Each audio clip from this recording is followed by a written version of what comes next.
4-5 दिवस एकदम मजा करणार आहे। भोपळ्याची गोष्ट ऐकली का? वाघोबा भेटतो, माहेरी जाईल, लाडू पेढे खाईल। कानातले नाही घातले का मी? घालते थांबा, विसरले मी। माहेरा झाला एवढी उतवळे झाली का? तुझ्या लक्षात सुद्धा नाही काय घ्यायचं। नाही हो, कानातले घालीतच नाही ना मी। हाय हॅलो, शुभ दुपार। तर तुमचं सगळ्यांचं स्वागत आहे आपल्या नवीन मराठी यूट्यूब चॅनेलमध्ये। तर आज मी तुम्हाला मम्मीकडे जाताना दिसते।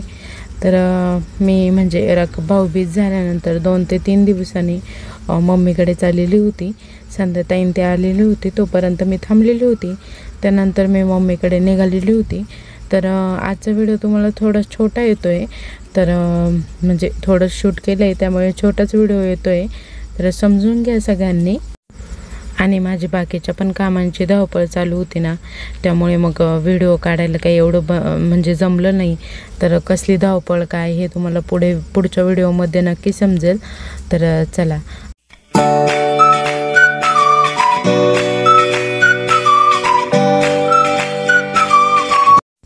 तर संध्याताईंना पण घरी सोडायचं होतं, त्यामुळे मग संध्याताईंना तिथे सोडलं आम्ही। वहिनी घरी का? बाकीचे कुठे गेले?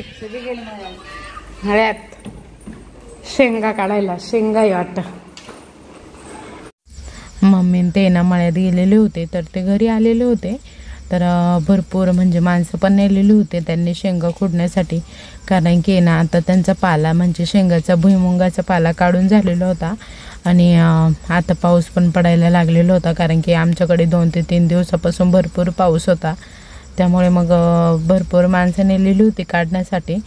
तर आज पाला काढून झालेला आहे, शेंगा खोडायच्या होत्या आज। तर शेतकऱ्यांचे पण भरपूर कष्ट असतात, तर सगळ्या शेंगाच्या गोण्या ना गच्चीवर सुकवण्यासाठी ठेवत होते, पण रात्री अचानक पाऊस आला, तर त्या सगळ्या शेंगाच्या गोण्या आम्ही खाली घेतल्या। तर तेव्हा काही शूट घेतलं नाही आहे, कारण की मोठा भाऊ आहे ना बाहेर गेलेला होता, तर एकटा करम भाऊच होता, मग त्यालाही मदत केली मी खाली घेण्यासाठी, कारण की एवढ्या जड गोण्या वरती नेऊन ठेवल्या होत्या आणि परत त्या आम्हाला खाली घ्याव्या लागल्या।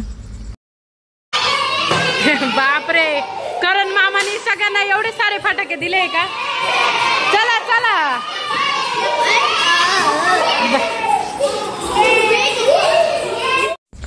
करम भाऊनी ना इकडे सगळ्यांसाठी फटाके आणलेले होते, तर सगळ्यांना फटाके दिले। तर आपटी बॉम्ब म्हणतात ना, तेच दिले।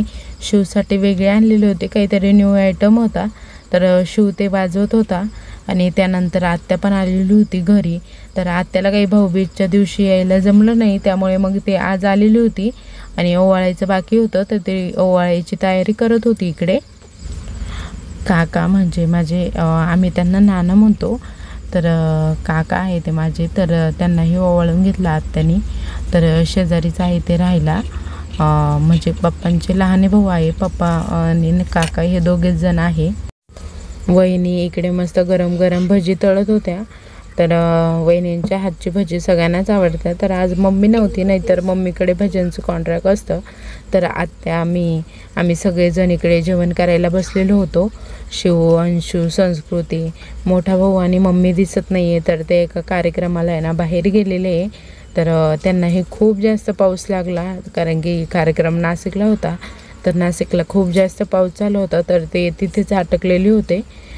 तर चला, आजचा व्हिडिओ आहे ना इथे संपवते। तर तुम्हाला कसा वाटला आजचा व्हिडिओ ते कमेंटमध्ये नक्की सांगा।